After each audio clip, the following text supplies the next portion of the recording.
Thank you to Addie in Chicago, Illinois for sponsoring today's video. Most screenwriting books and gurus say that there should be a significant turning point at, let's say, the 25-minute mark or the 25-page mark. Do you agree, or do you find this rule too arbitrary or too rigid? Again, writers can do whatever they want, but they would be wise to pay attention to that one rule. I don't like to have a lot of arbitrary rules, certain page numbers. That's one I do adhere to.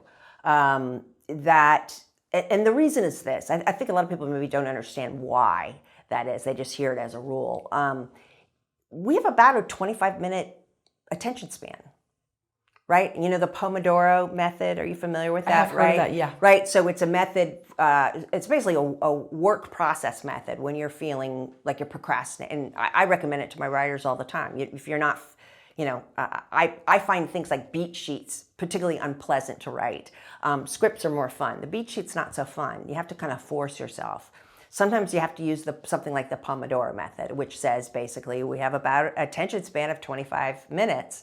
And so you set your timer, and those 25 minutes you work. No goofing off, no looking at the internet, no getting a sip of water.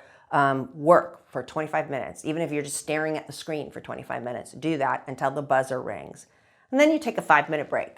And then you come back, you do another 25 minutes. It's a really effective way to get you to focus on something when you don't feel like it. It's like, how bad is it for me to have to focus for 25 minutes? It's not so bad. I can do it. And before you know, the time has flown by. Once you get into it. So we have about a 25-minute attention span before something needs to happen, So the first act is setup. We're hearing, the stuff leading to the big thing that's going to happen. And we really kind of need that. If you wait too long, I'm probably better with being okay with people doing it a little bit earlier. That's okay.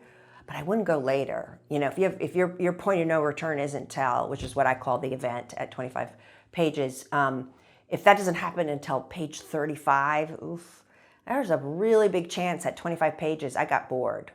And I didn't keep reading your script until the big thing that needs to happen to make this story happens. So it can sound a little arbitrary, and I know people feel like that, but it's a rhythm that we are used to. We've been watching movies forever, and if something doesn't happen at about 25 minutes, we start to feel like this is meandering and not going anywhere. It's feeling like a situation, not a story, right? That there isn't a connection between the events at that point. So it is one rule that I think you'd be smart to follow. I actually have my writers, so when I have my classes, I assign a movie every week, and I have my students analyze it using my nutshell technique method.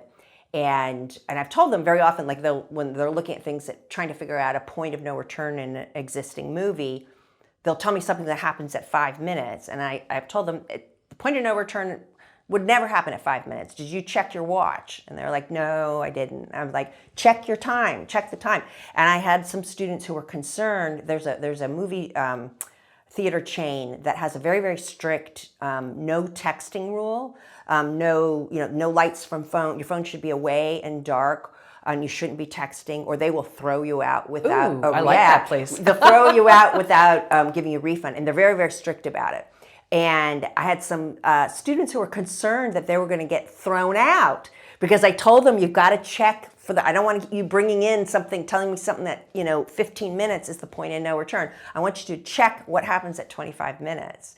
And I will say, if I have doubters out there, they should go and watch their favorite movies, check their watch, and tell me what happens at 25 minutes. Before you doubt, pay attention. You'll see most movies, at that point, we've had a big event that's going to push us into Act 2 and the main part of the story. Why does the point of no return have to be an external force? Yeah, that is a great point, right? Sometimes people think that the point of no return can be a decision. And I'm always reminding people the point of no return, which is what I call the event at 25 minutes, is never, ever somebody decides to do something. It is always something happens to them that they didn't expect, And then they might decide to do something. So if they're identifying somebody doing something, I ask them, well, what was the thing that got them to do that? So it's an external event. It's the one thing actually in my structure that is not internal. It is what we have is we have an element of fate happening. Had this thing not happened, this movie wouldn't have happened. That's another important definition of the point of no return. It is the event that makes this movie this movie. And had it not happened, the movie would have gone some other direction, and who knows what it would have been.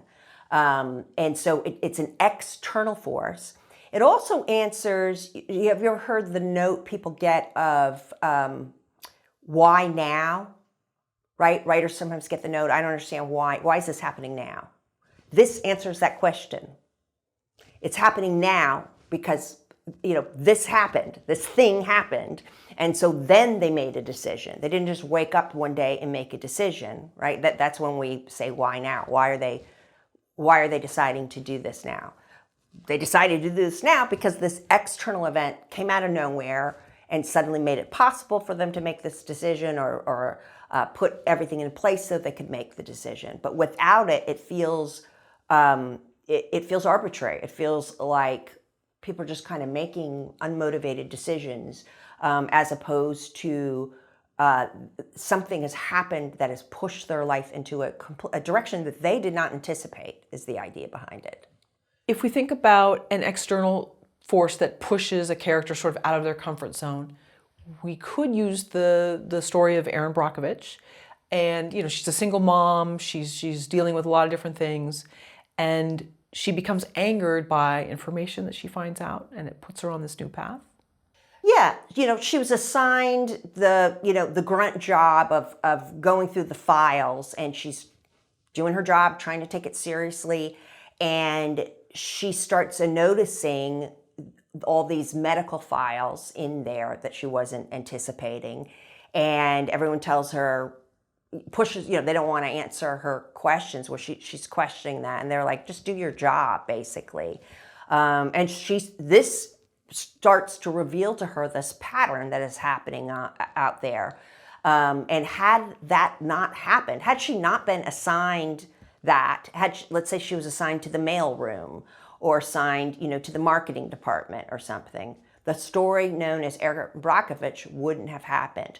She had to have this external event of being assigned this task to stumble upon the thing she stumbles upon that she then makes choices about, right? But for her, think about how it would very much not work if she just spontaneously, it would just be a completely different movie if, someone who just decided one day, I'm going to hunt down and, try to track down these, take on an oil company out of nowhere. It didn't come out of nowhere.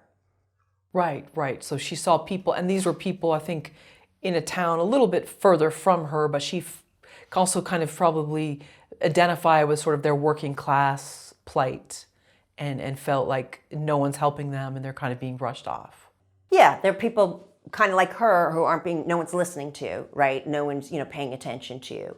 And there's a clear pattern and no one's following up with it. How does the point of no return factor into the nutshell technique? So the point of no return is what I call the event that happens at the 25-minute mark or 25% into the running time. And the idea is the event that makes this movie this movie. Very often we see it reflected in the title of in some way. That's how important it is. And it is one of 8 elements of the nutshell technique. It's the only element on my nutshell technique that is external. Everything else is internal. What does the character want? What is the character's flaw? What is the character's choice? This is the one thing that's external. The thing that happened to them unexpectedly that pushed them onto the story path, and had it not happened to them, the story wouldn't have happened.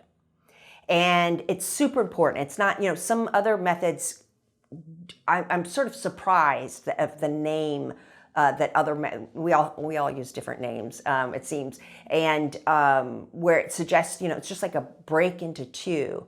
It's a lot more than that. This is the most important event of the whole movie, and the movie is really a series of events. things happening, right? This is the one that's more important than anything, and it's not arbitrary. It is specifically designed to test the protagonist. So with the point of no return, the protagonist is getting something they want. At the exact same time, they're getting something they don't want in the point of no return, and that is what I call the catch. So a big problem. And so the point of no return contains this catch. It's this big problem and we need a big problem going into Act 2. You can't just give the protagonist what they want. That kind of ends the story. You give them what they want, but you give it to them with a big problem. And so that, unbeknownst to them, is going to be testing them.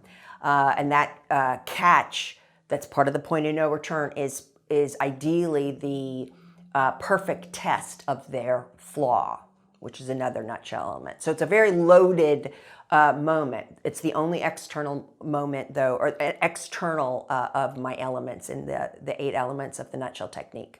But forgive me, correct me if I'm wrong though, but in Sideways, Miles, it's all internal. He's kind of his own worst enemy. We're always our own worst enemy, but it's always an external event that puts things into motion, right? So in Sideways, the external event is when they meet Maya, the love interest, and so that's one thing, meeting her, and his friend lies and says his book's about being published. Right? Okay, that was not his decision. Somebody else did that. That actually puts the story into motion. That actually gets Maya to agree to a date. And then because Miles is too embarrassed to contradict that or say anything about that, he's now got to live that lie, right? So it's the perfect test of him, right? But had he not lied, the story wouldn't have continued. It would, could have been about these 2 guys in wine country.